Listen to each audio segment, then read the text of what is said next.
ভিডিওতে দেখা যাচ্ছে আওয়ামী লীগের নেতাকর্মীদের দেখলে পিটিয়ে মেরে ফেলার নির্দেশনা দিয়ে বক্তব্য দিচ্ছেন এক ব্যক্তি। সেই ভিডিও আবার নিজেই নিজের ফেসবুকে শেয়ারও করেছেন। 10 সেপ্টেম্বর বিকাল 4টার দিকেও তার ফেসবুক অ্যাকাউন্টে সেই ভিডিও দেখা গেছে।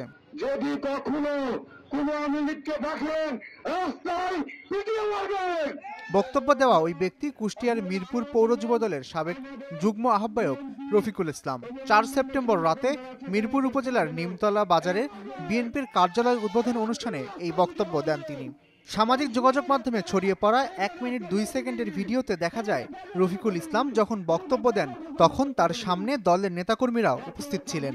তার বক্তব্যে অনেকেই হাততালিও দেন।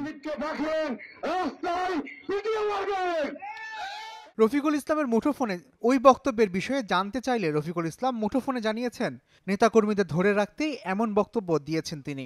এইসব কথা কিছু না বললে হয় না। মানে এখন শোনেন, যাদের মাইরে রাখছে ভাই, আমরা এই সামান্য বক্তব্য না দিলে ছেলেপেলেগুলো হয় না, নাহলে কারো তো মারতে পারে।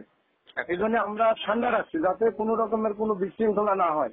এটা কষ্ট থেকে বলেছি ভাই, যে আমাদের এটা কষ্ট লাগছে, কিন্তু আমরা কারো গায়ে এটা হাতও দিইনি, এটা ফুলের টুক মানে এটা আচরও দিইনি। আবেগে আবেগে আবেগে তাছাড়া কিছু না, এটা আক্রোশমূলক কিছু না। বিএনপি এ ধরনের বক্তব্য সমর্থন করে না বলে জানিয়েছেন মিরপুর উপজেলা বিএনপি সভাপতি আব্দুল হক। ছোট উত্তরে বলি আমি এটা সমর্থন করে না। আমাদের এরকম কোনো নির্দেশনাও নাই। তো নিমতলা যে অফিসটা উদ্বোধন হয়েছে এটা আমার নলেজের বাইরে।